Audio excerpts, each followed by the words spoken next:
Hi guys, সবাই কেমন আছেন? আমি আজকে একটা পার্সেল খুলতেছি। এর আগে আমি এই পার্সেলের ভিডিও দিয়েছিলাম, আনার ভিডিওটা দিয়েছিলাম।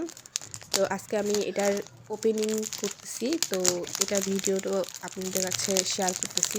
তো এখন আমি পার্সেলটা খুলতেছি, দেখা যাক এটার মধ্যে কী আছে। আর পার্সেলটা আমার এক প্রিয় মানুষ দিয়েছে। দেখা যাক এটার মধ্যে কী আছে পার্সেলটার মধ্যে।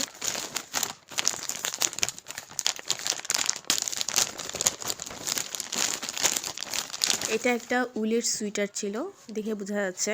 তো এই যে সুইটারটা খুলে দেখাচ্ছি আপনাদেরকে।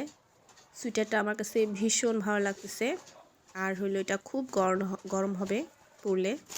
তো এটা আরেকটা সুইটার দিচ্ছে, এটা হলো একটু পাতলা। তো এটাও অনেক সুন্দর, অনেক সফট, পরলে অনেক মজা পাবো, পরলে গরম হবে। আর এটা ছিল টাইসও গিফট করছে। মানে আমার ছোটোখাটো সব কিছুই সে অনেক নোটিস করে। যাই হোক, কাছের মানুষ তো, তাই। আর এটা কানের দুল ছিল, সে আমার জন্য কানের দুল কিনছিল। তো কানের দুলগুলো ভীষণ কিউট, মানে আমার জন্য পারফেক্ট। ভালো লাগতেছে আমার কাছে, ছোট হোক কম দামি হোক, কিন্তু স্পেশাল মানুষ দিলে বুঝে নিত। তো ভালোবাসার পার্সন যে কোনো জিনিস দিলেই ভালো লাগে।